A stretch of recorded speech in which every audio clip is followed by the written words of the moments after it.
All right, welcome in. 49ers off day from training camp, and it sounds like some more deadline pressure is being applied in the Brandon Aiyuk situation, maybe by the 49ers. Here are the reports, starting with Ian Rappaport's.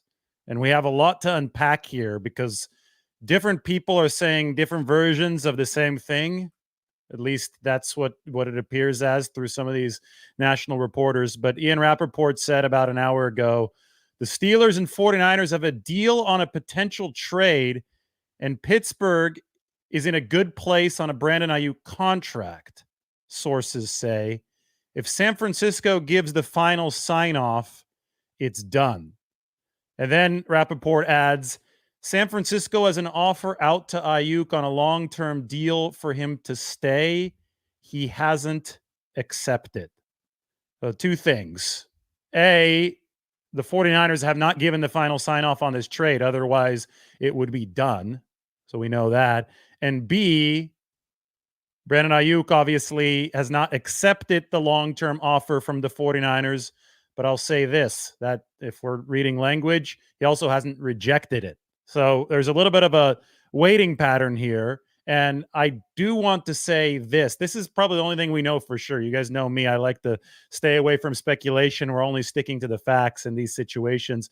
49ers definitely do not want this to drag out. The Bosa deal dragged out last year, and he signed a couple days before they traveled to fittingly and coincidentally Pittsburgh.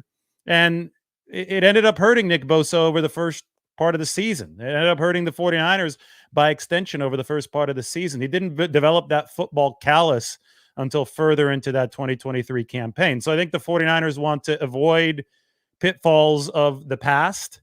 And there is incentive for them to put a little bit of deadline pressure on this. We've always said that the Saints joint practice dates, August 15th and 16th, would be an inflection point where the deadline pressure from the 49ers standpoint should grow a little bit more stern. They got to tighten those screws a little bit. And we're coming up on that date, even though those joint practices are no longer happening.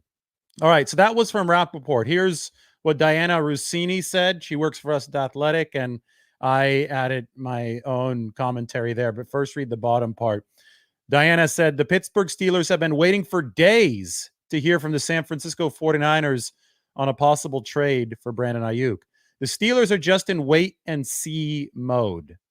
So I don't know why this came out right now. Is this coming from the Steelers? Maybe the Steelers want some resolution to this. Maybe they're, they go to the media and they say, hey, we're waiting to hear from the 49ers. What the hell is going on? It could also be deadline pressure from the 49ers trying to exert some pressure on Brandon Aiyuk. It's like, okay, give us an answer on our contract proposal so you know exactly where you stand. The 49ers, obviously, due to this, they do not want to be kept in limbo. My commentary on that is a resolution finally coming? The past few days have told us not to hold our breath, but seems as if there's some tightening of the screws on deadline pressure happening. Just not exactly clear which party is the one tightening the screws on the deadline pressure. It's hard to believe. It's been about 10 days or so since this trade stuff came public.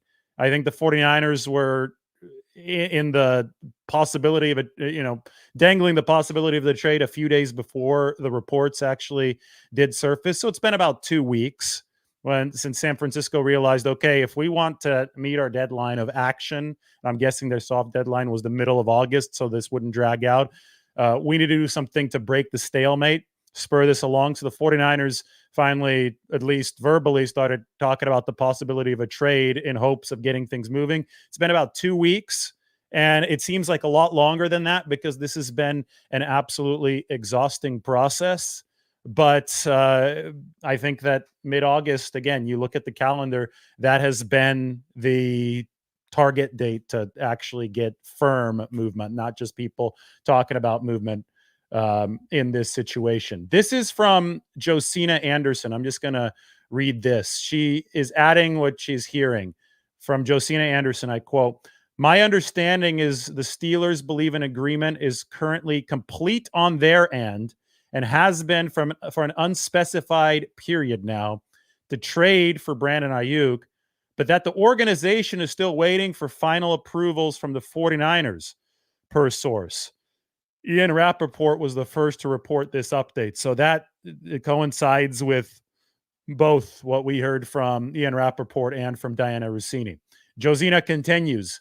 Additionally, when I asked about the reason for the ongoing delay in officially consummating a deal, I gathered from the rhetorical questions in response that there's lingering curiosity on whether San Francisco is still reviewing its options and leverage. Again, I'm told it's a waiting game. And, we've known this for the 10 days now. It's a waiting game. Ball in Ayuk's court, ball in the 49ers court. Seems like the ball's in everybody's court.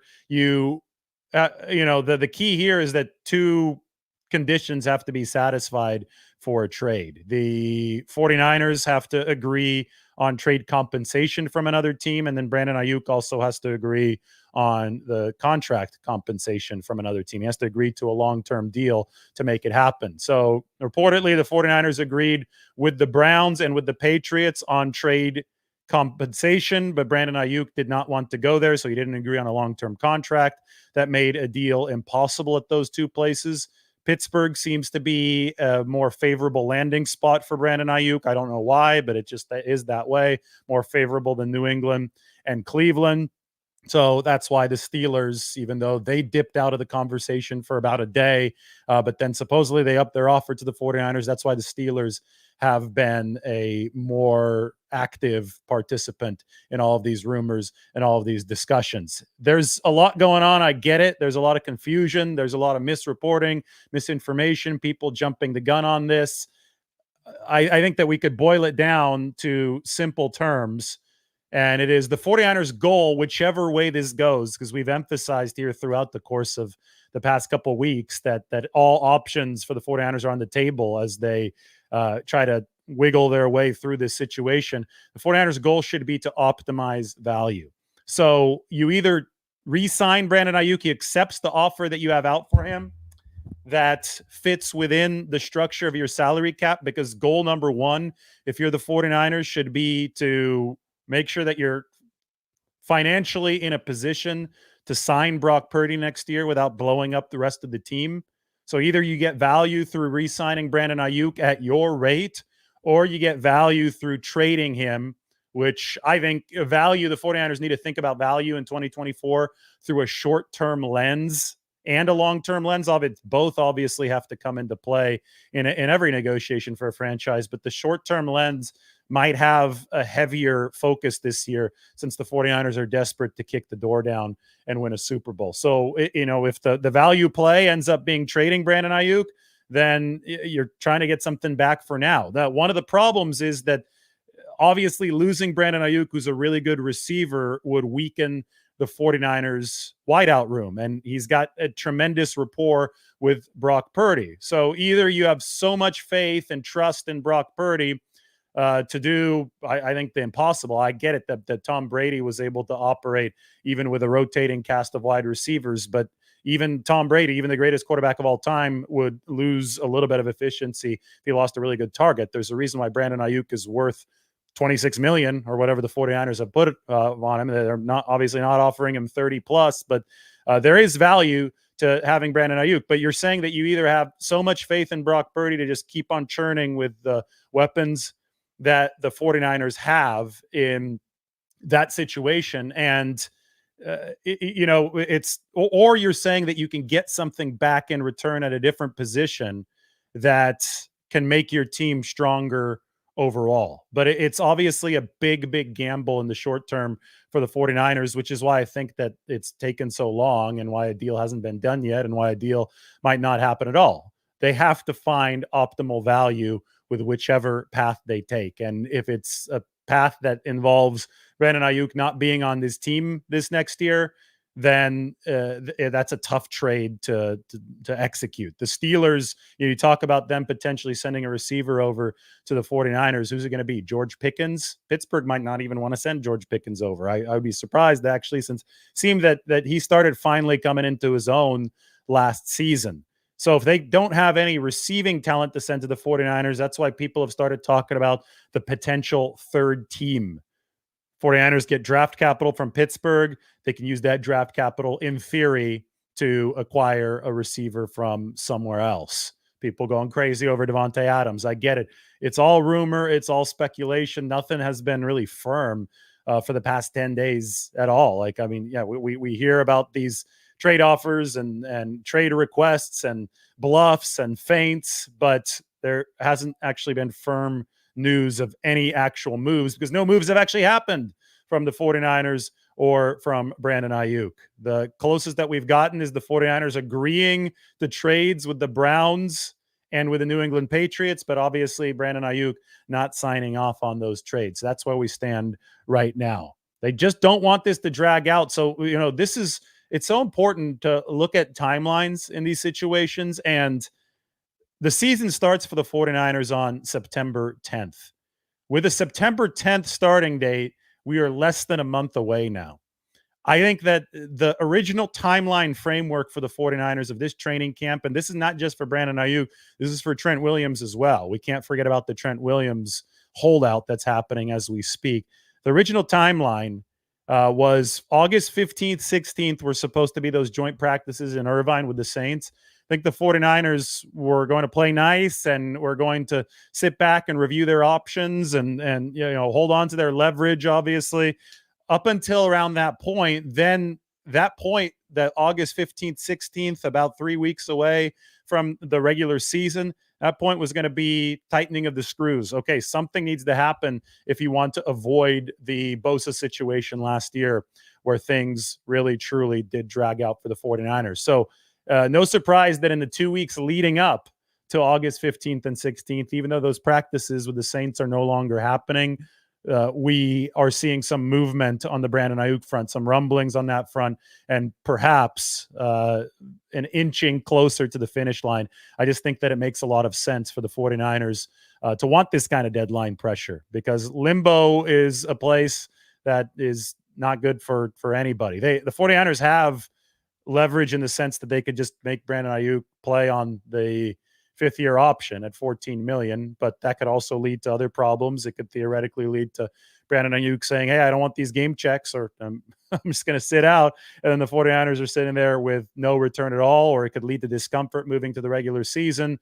So if San Francisco finds value with Aiyuk not on the team through a trade, you can see them potentially following that path. Anyway, back to the top here. Those of you who are at work, who are watching, joining a little bit late, this is the latest from Ian Rappaport. He says the Steelers and the 49ers have a deal on a potential trade, and Pittsburgh is in a good place on an Aiyuk contract. Sources say if San Francisco gives the final sign off, it's done. San Francisco has an offer out to Aiyuk on a long-term deal for him to stay. He hasn't accepted. He also hasn't rejected, according to this tweet. So the offer is dangling there. To me, reading in between the lines, Brandon Aiyuk is not making up his mind. I think we've seen so many signs over the course of this offseason that Brandon Aiyuk has straight up said, hey, my preference is to be with the 49ers. I want to strike a long-term deal. He obviously wants to strike it closer to his terms. The 49ers have a firm budget. And I understand why they have a budget because they've been paying more players than any other team in the NFL. They've got a star-studded roster, a lot of very, very valuable contracts on this roster for the 49ers. And last year, I don't want to say they overpaid Nick Bosa, but I don't think that they won that negotiation. Based on how long it went and how much money Nick Bosa got, the $34 million per year, the $86, $87 million fully guaranteed, based on all of that, the 49ers probably went a little bit over their budget for Nick Bosa last season. And with Brock Purdy looming this next year, you can do the math.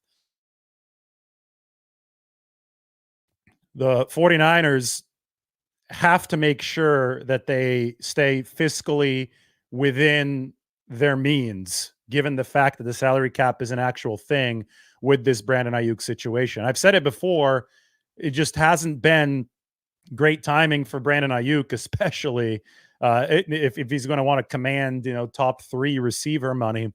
to be doing a deal with the 49ers because they're coming off of Bosa last year, and Brock Purdy, who's going to be all the focus and needs to be the focus now because unused salary cap space carries over from season to season. Purdy has to be in the 49ers' minds, which is why they're holding such a strict line. So the offer that Ian Rappaport talks about here, the offer out to Aiyuk, the deal for him to stay, that's obviously something that the 49ers believe is acceptable on their end to keep them financially sustainable moving forward. Brandon Aiyuk believes that he's worth more, but at the end of the day, the 49ers have him under contract, so they ultimately can dictate which way this goes. It's just about how much discomfort the 49ers can tolerate. So in an effort to speed things up, and you could say maybe the 49ers are bluffing, maybe they know they want Brandon Aiyuk to stay, obviously on their terms, and they think that Aiyuk has already folded a bit in the media over the course of the offseason, as he's said multiple times that he wants to remain with the 49ers. They think that he's more likely to accept their terms if they bluff with a few trade offers and trade agreements. We think we already saw a little bit of that with New England and with Cleveland. Brandon Aiyuk didn't want to go to either of those two places. I think it makes sense that San Francisco thinks that they may see Aiyuk come to their side of the fence here if enough of a storm is created. But the only way that you make something like that credible is if you're actually serious about the chance of trading him. Like that, you have to actually architect a trade that you're willing to do as the team to wield that kind of option power to truly put the ball of pressure into Brandon Ayuk's court. And for that, we can go to Diana Rossini's tweet again, where she said that the Steelers have been waiting to hear from the 49ers on a possible trade for Brandon Aiyuk. The Steelers are just in wait and see mode, which implies that the 49ers are over on their side, biding their time, trying to figure out exactly how they're going to proceed. I think that fits well with what Josina Anderson said. There's lingering curiosity in whether San Francisco is still reviewing its options and leverage. It is a waiting game.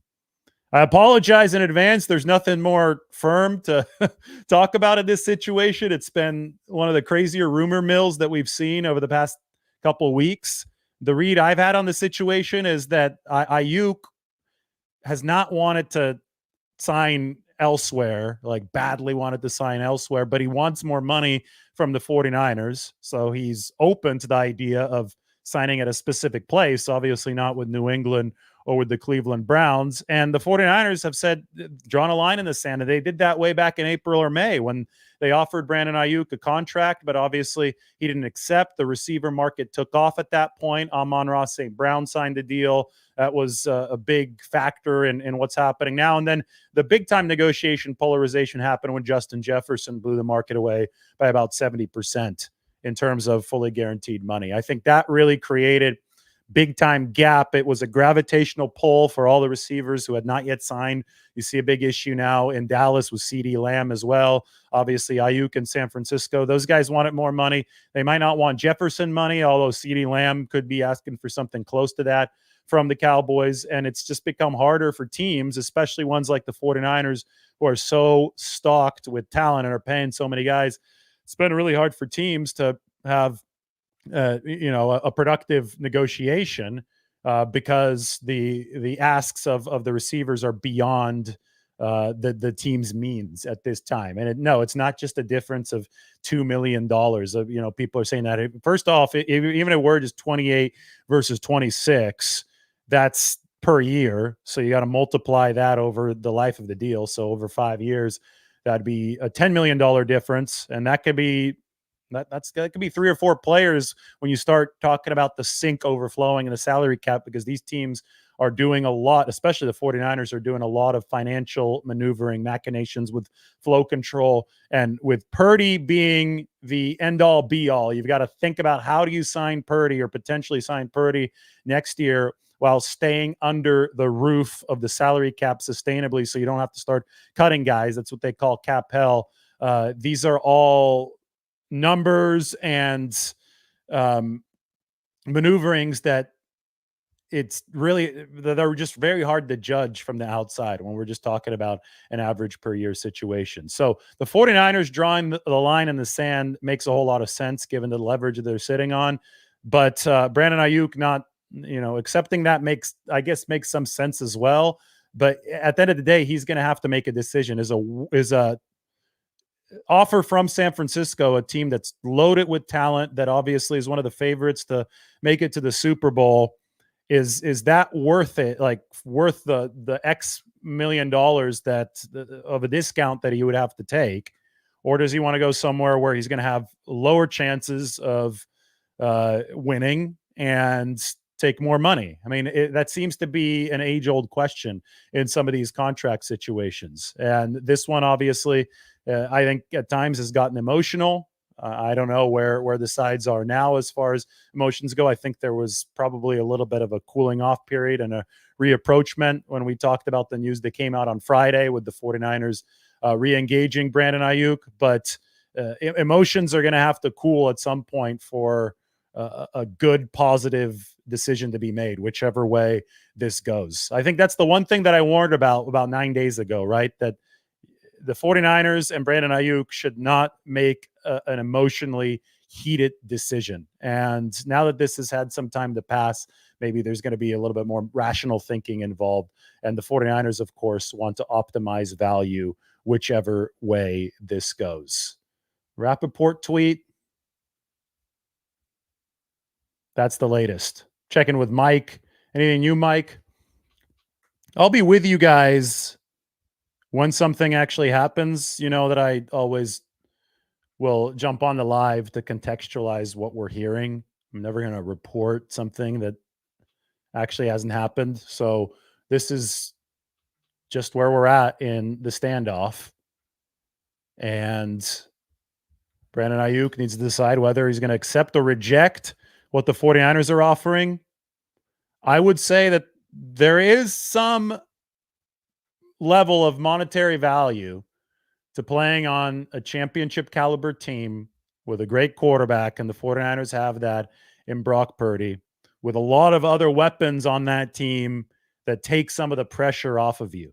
Because you can't just think about, well, you can, but I think it would be smart to think about a third contract instead of just the second contract. Ayuk is going for his second contract right now. He's on the 5th-year option of his rookie deal. But we think about a third contract, which is really hard to get in NFL because it's hard to show that kind of longevity. To get to that level of the third contract, you've got to produce during the second one, and you have to stay healthy during the second one. What's the best way to stay healthy? Well, you maximize your chances with a good QB who's not going to be throwing you hospital balls, with whom you have really good chemistry. And you also minimize the bruises that you take by playing on a team that's going to spread some of the love around receiving wise. It's ironic. A lot of receivers say, I just want the ball every single down. It's not the best way to extend your career in the NFL. If you're a high target guy over the course of your rookie deal, maybe that helps you get a bigger second deal. I think that Justin Jefferson and CeeDee Lamb, both extremely high target guys over their first deal, but getting to deal number 3, that's something that Brandon Aiyuk has to think about right here. Getting to deal number 3 and having that be a big money deal as well. There is some value, and I don't know what exactly that value is. I don't know how you calculate it in a contract. It's something that Brandon Aiyuk and his agent Ryan Williams are going to have to decide. There's some definite value in playing for a team that has those things, and that is a good team, and obviously the 49ers do have those things. Now, this is a fundamental repeating truth in contract negotiations in the NFL. Good teams typically have less to spend than bad teams or mediocre teams. It's because bad or mediocre teams don't have as many good players, which means they're not paying as many guys, which means they have more room under the salary cap. And it's also, they're not as desirable of destinations to play, so they have to pay more money to get a guy to come over. In rudimentary terms, we heard that the New England Patriots offered Aiyuk about $32 million a year. I know that we don't have the details beneath the surface on that contract, but I think that we can see from the outside that it was quite a lucrative offer for Brandon Aiyuk. So that means that the Patriots, who are not a good team, who have a sketchy quarterback situation, were needed to pay Brandon Aiyuk a lot more to even get him to think about coming there. And obviously, even then, it was still a no. So the selling point of good football teams, the way that they can stay at the top of the heap, and the 49ers currently talent-wise are, is they got to convince their guys to take a little bit less money. The 49ers have reached that point. Is that going to happen with Purdy next year? I know it happened with Tom Brady in New England, but that wasn't until future contracts. I don't know if his first bigger one went that way, where he took a little bit of a discount. But the 49ers need that definitely from Brandon Aiyuk, just because the quarterback position is going to be so expensive and the rest of their bills are already so high. So 49ers goal right now moving forward. I'll keep you updated through the afternoon. Whichever way they go, whichever way Brandon Aiyuk might decide that he wants to go with this contract. I mean, the 49ers don't have to go along with it, even if he rejects their deal. They can still sit there and say, okay, fine, play on the fifth-year option since he's under contract. But whatever the 49ers decide, their goal should be to optimize value. I think that's been their focus over the last couple of weeks. And part of optimizing value is making sure this does not drag out, because value manifests itself in how a team operates on the field. And it is now August 13th.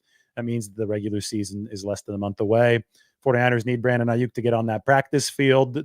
He's taking up a roster spot right now. A lot of injuries on the team.